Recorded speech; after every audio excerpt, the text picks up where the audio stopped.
At our engagement dinner, everything felt like a dream. The tables glowed with the soft flicker of candles, gentle music filled the air, and for the first time, our families were finally meeting.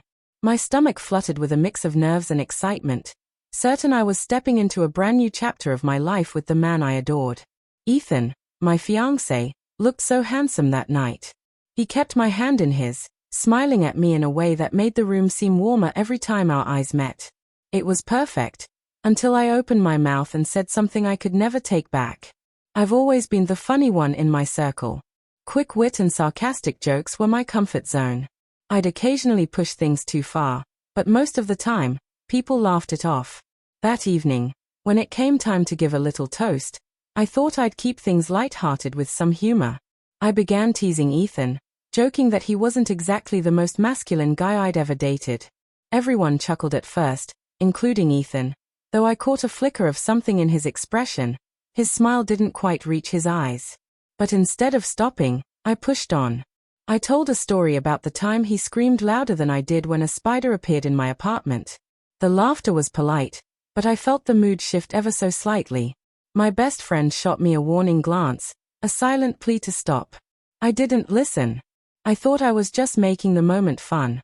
Then, without realizing the damage I was about to cause, I made a crack about his lack of confidence in the bedroom.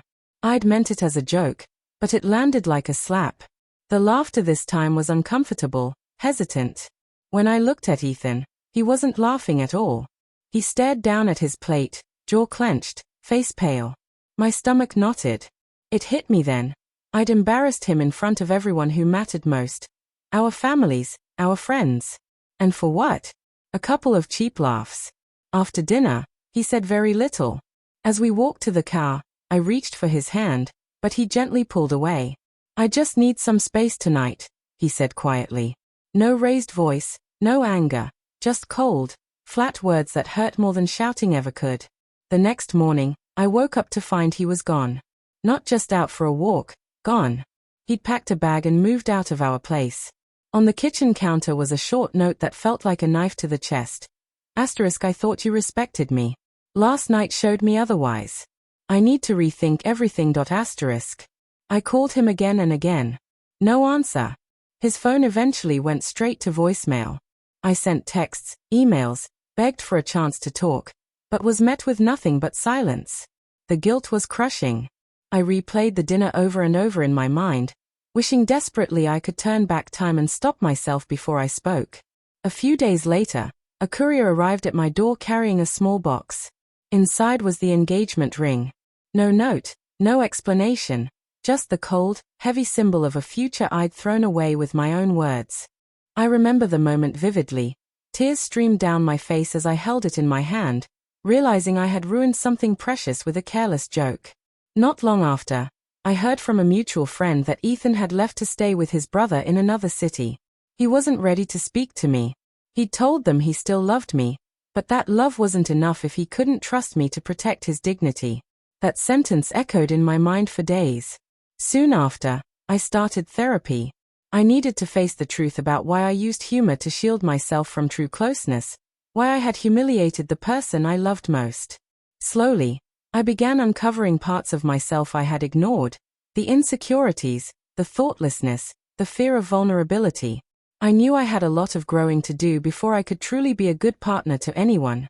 Months passed without dating. My focus was on becoming more mindful, more deliberate with my words, and aware of the power they hold. A part of me hoped Ethan might return, but I didn't cling to that hope. I had wounded him deeply, and there were no guarantees that healing would bring us back together. Then, one afternoon, a message from him appeared on my phone. I've been thinking. Can we talk? My chest tightened. Could this be a second chance? We met at a quiet cafe.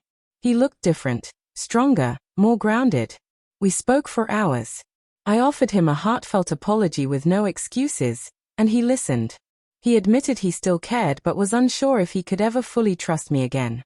We decided to take things one step at a time, without expectations.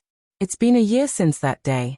We're no longer engaged, but we're slowly building something new, more honest, more cautious, and more respectful. I've learned that a joke can wound as deeply as silence, and that the love you truly value should never be made the punchline.